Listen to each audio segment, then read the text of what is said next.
Welcome to the Respect Podcast. I'm your host, Mike Domitrz from MikeSpeaks.com, where we help organizations of all sizes, educational institutions, and the U.S. military create a culture of respect. And respect is exactly what we discuss on this show, so let's get started.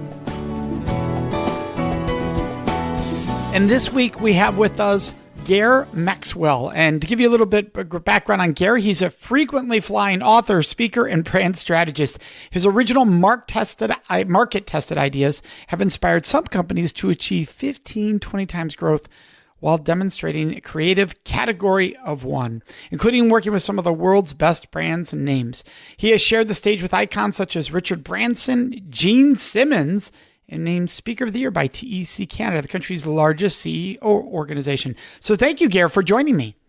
Oh, it's my pleasure. I've been looking forward to this for quite some time now, Mike, because I think it's just wonderful, the work that you're doing. Well, I appreciate that, Gair. Thank you. And you're going to bring a unique perspective today because we're going to be talking about how respect and integrity plays a role in marketing, and how somebody builds a brand. And building a brand, I think some people could listen and hear that and think, hey, Mike, I don't work for myself. I work for another company, or I'm a single person. Or there are people listening that going, no, I am an author or a speaker.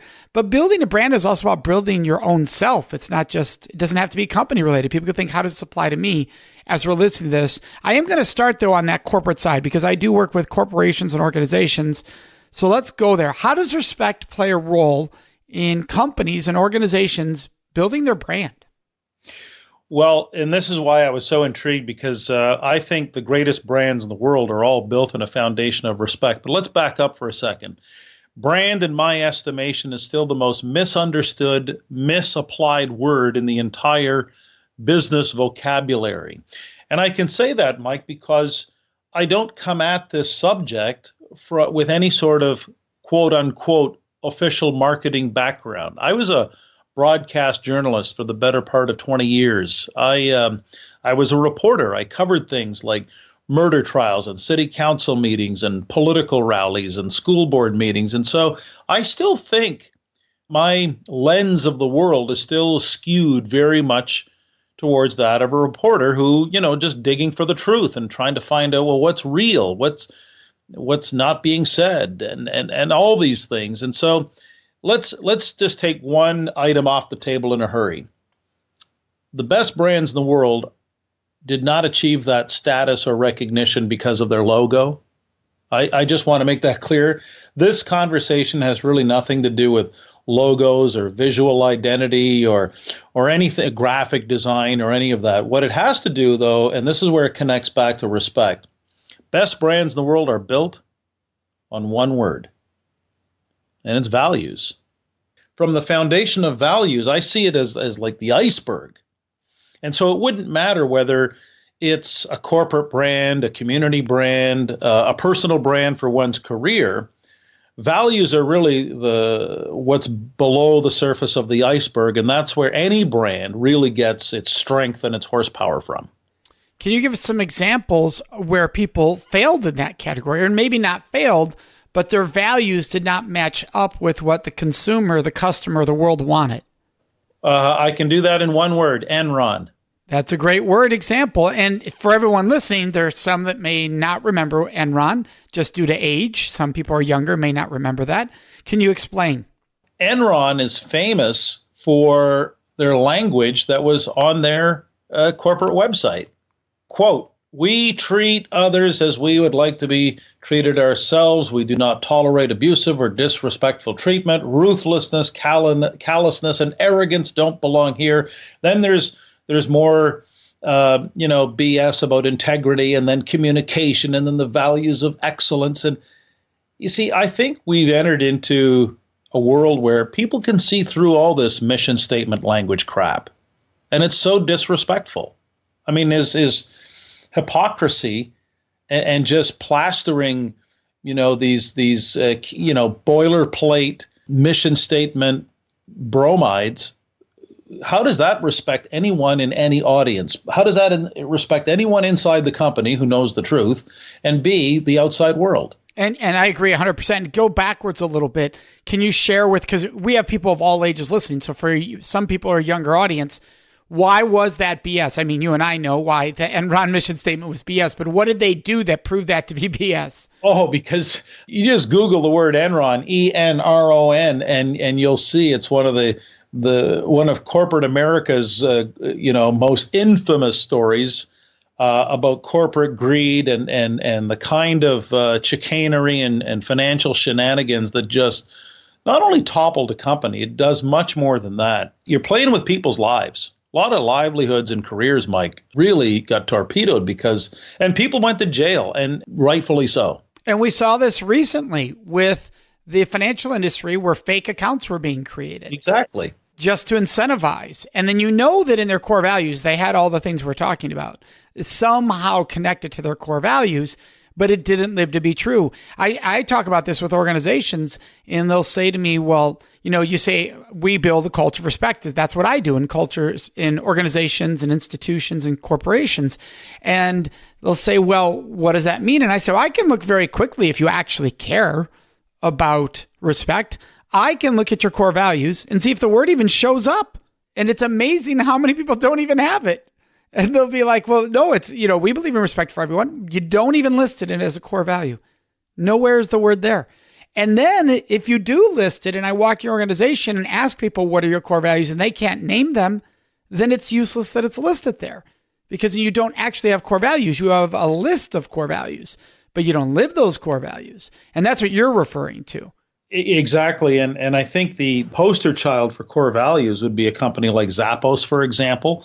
I know some people who were involved in that exercise, and they spent nearly a year developing those core values. And they've got 10 of them and thousands of employees who work at that call center. They all know those core values inside out. So to your point, Mike, you don't allow cut and paste marketing BS to use that to supersede the truth.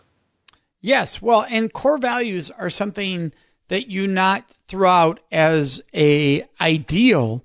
They're a way of living. You hire by them. You fire by them. You thrive by them. And respect, if it's at the core value, should be there. Like if you're interviewing somebody and go, little sign of disrespect here, but everything else looks great. If a core value is respect, they don't get hired, because you can't say it's a core value and then hire against it. If somebody acts in the company, you go, oh, but they have all these wonderful things, but yeah, they're not respectful. Well, then you can't say it's a core value, because you just proved it's not at the core. When it's not there, you allow disrespect to stay at the core, which means now we're going to let disrespect fertilize, because now it's in the heart of us. And clearly it's not at our core. And you should be able to fire by respect if it's a core value, because when it's not there, this is not exercise core value. We're not saying you're a bad person or not a good person, but you violated a core value that we exist on here. And I think to bring what values really represent in 2018, I always picture values, Mike, as I'm a big military history buff, and I picture values as Mount Suribachi on the island of Iwo Jima in April of 1945, when the Marine Corps was taking that island in the Pacific Campaign, and they planted the flag on Mount Suribachi. You know that famous flag raising? Absolutely. Yeah, and I think 2018 showed us very conclusively the best description of what that really looks like. And that was Nike with their decision to embrace what Colin Kaepernick's doing, because that spoke to Nike's values. Yes. And what's interesting is, because we're bringing this up, people go, oh, you're supporting that value or not supporting that value. Your point is, no, Nike showing what they supported in that moment. And you could disagree with it, but it told you their core value. And if you go, I can't believe they did that. Well, if that is their core value, if that represents their core value, then if they didn't do it, they would have just been playing to you. If it is their core value and they actually did it against what most people wanted, that's a true exercise of core value. I do this not for popularity, but because it's what we stand for. And more importantly, what we stand against. The best brands in the world, Mike, in my research, and I work with a lot of I've helped develop a lot of small to medium-sized brands. It's not just what you stand for. Everyone's for the same things. I'm sorry, it's communication and excellence and customer-centric. Everyone's for the same, unicorn and rainbows and sunshine and lollipop things. No, real values. What are you going to be against? Where are you going to draw the line in the sand? And anyone who has studied the history of Nike, like I'll never forget, I was there in Portland, Oregon, just outside Portland in Beaverton at the world headquarters back in February. And when you walk in there, it's pretty unmistakable about what they're all about and how they've always embraced the rebels. Going back to way before Michael Jordan. You know, Phil Knight was a rebel. You can read it. And the people who are upset over the Kaepernick thing, most of them never read Shoe Dog, where Phil Knight basically pours out his life story. And you know, back before Michael Jordan, there was a rebel named Steve Prefontaine. And Nike was built culturally and from a values perspective on being the kind of company and the kind of organization that just wasn't going to do what everyone else was going to do. That's one of their values. And that's how they have respect for themselves. And those who don't like it, well, obviously they can get their shoes elsewhere. But the tail of the tape is, last time I checked, I think the brand value of Nike stood at about $32 billion.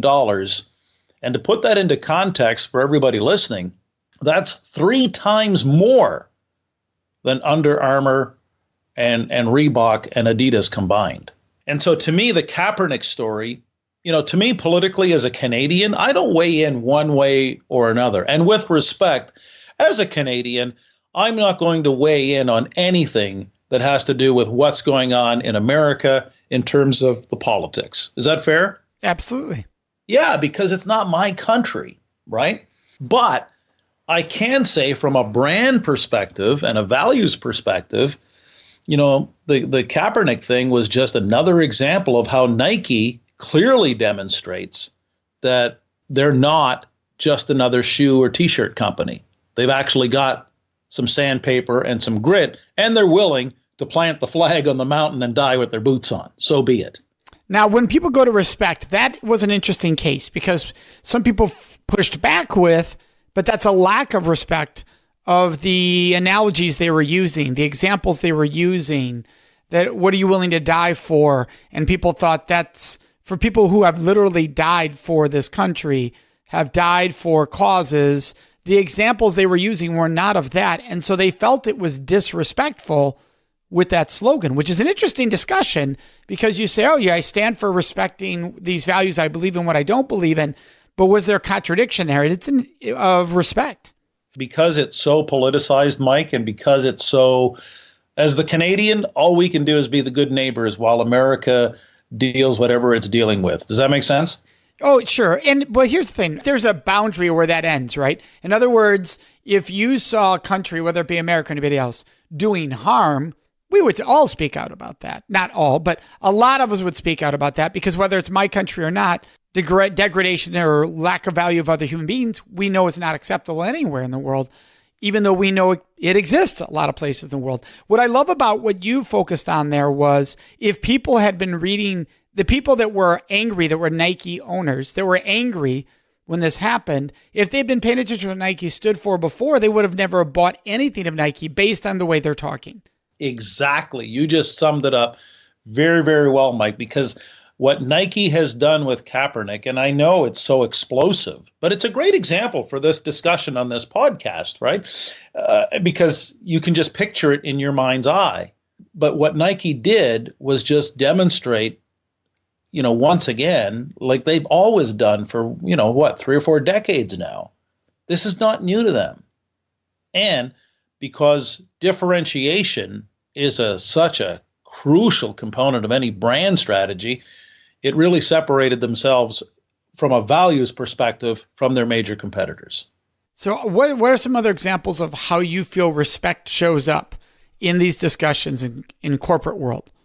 Right now, and I think there's a guy who's done a great job on TED Talks named Simon Sinek, and he wrote a book called Start With Why. Great book. Right. And so without even you and I comparing notes, you and I can both probably agree Simon really nailed it in terms of why it's so important to discover who you are and why you do it beyond the products and services you sell. Right? That's basically it.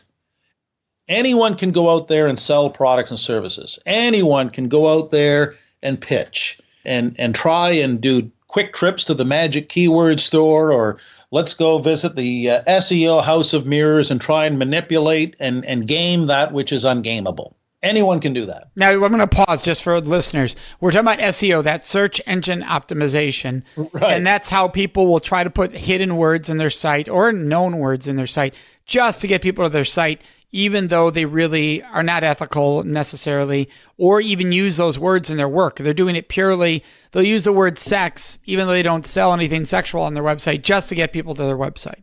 Right. So there's all kinds of like digital Jedi mind tricks that can be played. What I liked about Simon Sinek's work is it zeroed in on the essence of how brands are built, which is like, why do you do what you do, and who are you beyond the products and services you sell? And I am very privileged, Mike. I get to speak to the world's largest CEO peer advisory group. So throughout North America, different tours of Europe.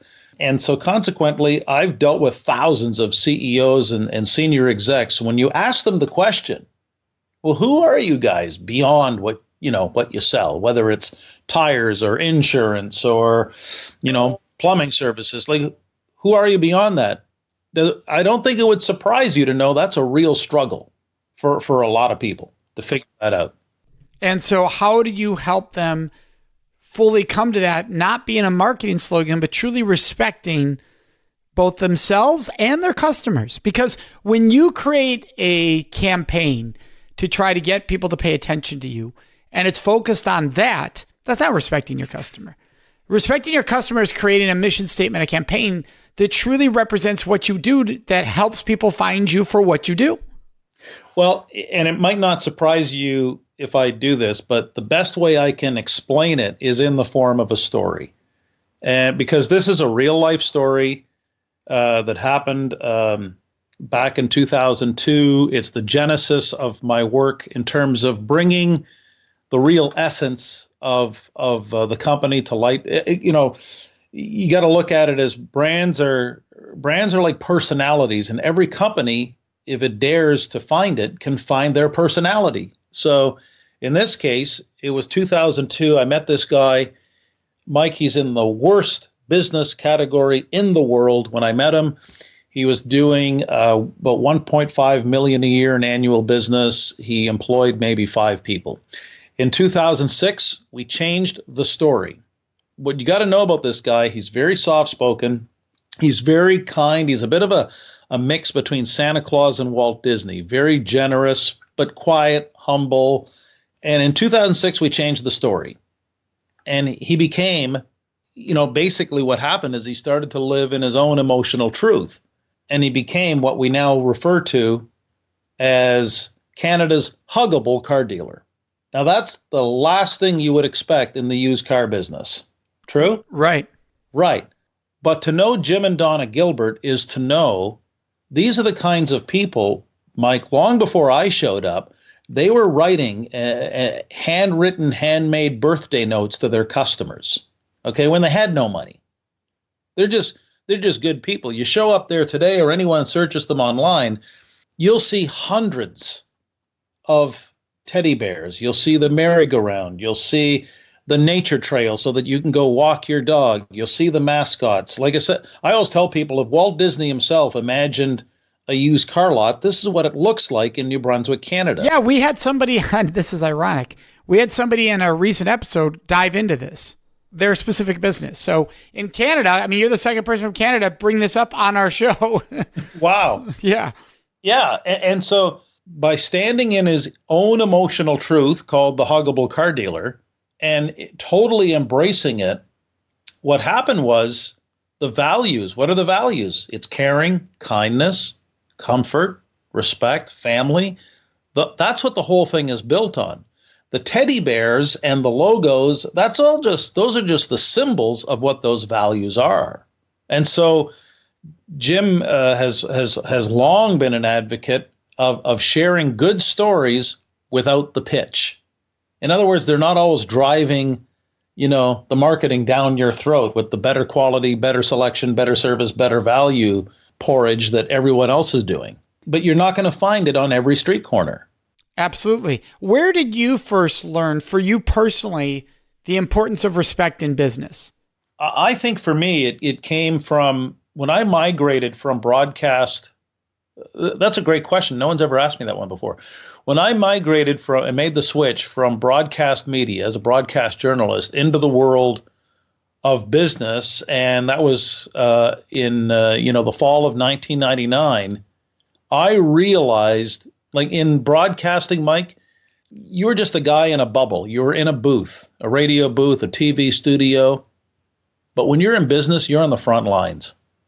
And when you're on the front lines of business, and I think anyone listening to this will understand it, your word is all you got. Your word and your reputation is sacred. That's all you got. You can't hide. And that's what I love about the internet today and shows like this one, is that there is no place to hide. People can see through hypocrisy like in lightning speed. They say people's attention spans are shrinking. I think it's the other way. I think their BS meters are growing. So they're tuning out that which is not relevant pretty quick. And so I would say it came from, that's why I'm very grateful for the whole, discipline of entrepreneurship and everything it does, because you only get to build long-term business relationships and build, a meaningful business and a career. You can't do it without the essential ingredients of trust and respect. When was an early time in your life where you learned this lesson the hard way about respect? Where's a time where you can look back and go, oh, that was the moment when I realized I can't act with disrespect. I need to lead with respect. Wow. That's a great question. You probably know this yourself. There's no shortage of humbling experiences in business. You really got me thinking here. That's a sign of a good interviewer. Right? Well, thank you. Here's the thing. None of us are perfect. And I can think of okay, you just gave it to me. There, it just came to me. Yeah, I took it too far with some former partners. I had a partnership a number of years ago, and it fell apart like some partnerships do. And looking back, I should have, my motives were good, my intentions were good, but I should have been more upfront with what I felt was not working out. So I made the decision, and it's mine alone, to keep my mouth shut because I didn't want to offend or hurt anyone's feelings. And probably that wasn't the right thing to do. I could just feel there's this gap widening, that I'm going in a certain way and these guys aren't following and they're not keeping up. And I should have been more forthcoming. I love that example. I appreciate you being vulnerable and sharing that. Here's why. A lot of times when people hear I didn't say something, they think, well, that's just you respecting them. You don't want to hurt their feelings. That's not respecting someone. Respecting someone is being honest. Now, you can be honest in a caring way, being honest and blunt in a caring way so that all of our agendas are on the table. That's one of the most respectful things we can ever do with each other. So I appreciate you bringing that up because I think it's an example that a lot of us fall into. I'm going to keep my mouth shut to be respectful. And it's actually disrespectful to keep your mouth shut. Unless you're going to open your mouth and be mean or cruel, but that's different than thinking sharing my voice is disrespectful. No, sharing your thoughts is not disrespectful. How you do it might be, but actually sharing it is actually the most respectful thing you can do for yourself. Yeah. And like I say, if there's a do-over, it would have been, I would have sided on the value of, loyalty or honesty. I think I would have gone to honesty. Well, and so Garrett, what we do is we do something unique on our show. On our Facebook page, we have what's called the Respect Podcast Discussion Group on Facebook. And anybody can go there, Respect Podcast Discussion Group, and they can ask questions of upcoming guests. So my question of the week is from one of our listeners, Lisa, who was on your website and noticed that you talked about the narratives the companies create with their branding. Now, you and I have already gone into this a little bit, so I think this question is awesome about how the company creates these narratives of respect, but then the employees are not actually living those narratives. So, which is exactly what you and I already discussed. So the question that Lisa had was, what are specific ways employers can turn narratives into respectful action in the workplace? Well, and one of the best examples comes back to the one we talked about earlier, Mike. It's with the huggable car dealer, when you go out and you call yourself Canada's huggable car dealer, that automatically triggers a reaction internally. And I can recall vividly when we launched that some people weren't on board, and those people had to go and build their dreams elsewhere. And so what the narrative does in that case, and in anyone who really understands how deeply rooted these are, it kind of separates who really wants to be there and who doesn't, who's who's just showing up to take a paycheck or a job.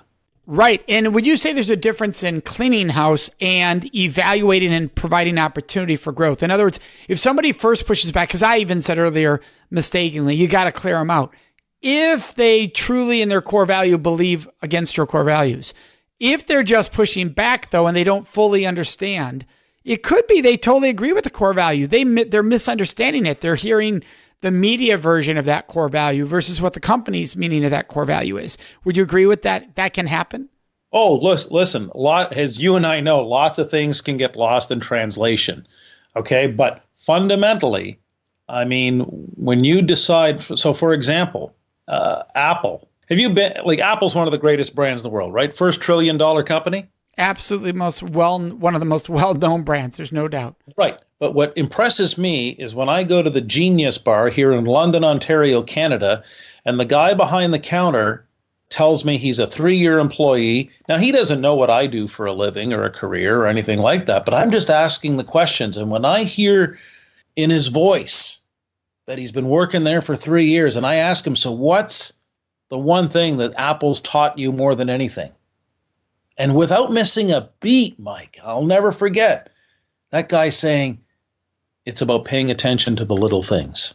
And if you research, Jobs and Wozniak and their history and watch any of the movies or read the wonderful Walter Isaacson biography of Steve Jobs, you'll know Apple was fanatical about paying attention to little things. And yet I heard a frontline employee just spit it back out to me no more than 3 or 4 months ago here in London, Ontario, at the Genius Bar.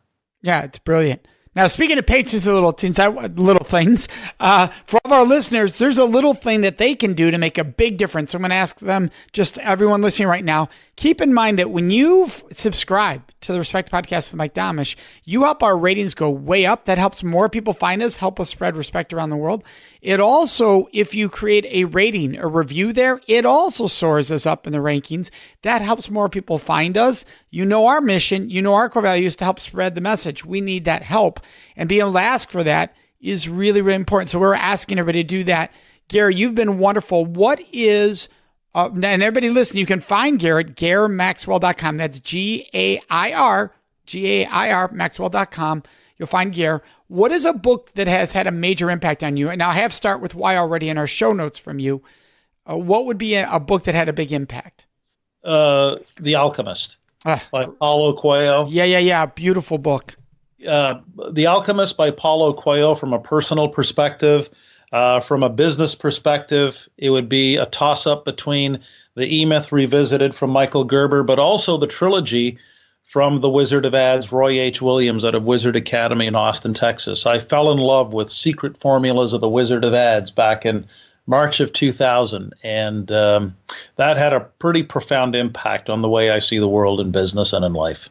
Awesome. I so appreciate you taking the time to be with us, Gair. Thank you. My pleasure. And really, Mike, thoroughly enjoyed being here and love the questions and really love the your mission too. The world needs more of what this podcast is all about. Thank you so much. Before I answer this week's question of the week, I'd love to ask you a question.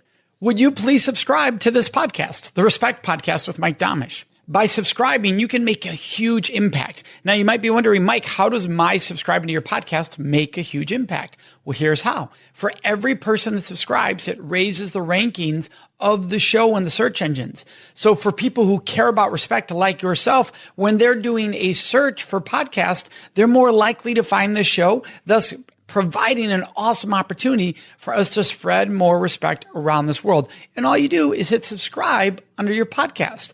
Plus, the second benefit is by subscribing, you automatically get every episode right into your phone or whatever device you are listening to the podcast on. It happens automatically. So subscribing also makes your life easier. Now let's get into this week's question of the week. Oh, and by the way, you can always ask your questions of the week by joining us on Facebook in our discussion group. It's called the Respect Podcast Discussion Group. Go there on Facebook and ask whatever questions you would like me to answer and or address in this segment of the show. And then listen to each episode to find out when your question is included. This week's question is, what is your favorite book, Mike? Now, what I'm going to do is, if you listen to the show, that I love books, and I love to ask often our guests their favorite books. We talk about their books frequently, not always, but frequently. So what I'm going to try to do is share books every so often, maybe it's once a month, once every 2 months, in our question of the week that have not been mentioned so far by guests that I've had on the show. So I'm going to start this by a book that for me was really powerful, so simple, quick, easy to read, yet powerful, life impacting. Life's Operating Manual by Tom Schack. Schack is spelled S-H-A-Y-A-C. Life's Operating Manual by Tom Schack. Super powerful book. And I'm going to try to share more of these as we go along this journey together on the podcast. Do you know what I would love? I would love to hear your answer to this week's question of the week. So would you please answer what your answer would have been if you were asked that question today on the show? All you do is go to our Facebook page. We have a special group where we have these discussions called the Respect Podcast Discussion Group. So the Respect Podcast Discussion Group, and share with us, what would your answer have been to this week's question of the week? And if take a moment, post us a new question for future episodes. What question would you like to hear me answer on an upcoming episode? That's all done on Facebook in our special group, which is the Respect Podcast Discussion Group. Can't wait to see you there. Thank you for joining us for this episode of the Respect Podcast, which was sponsored by the Date Safe Project at datesafeproject.org. And remember, you can always find me at mikespeaks.com.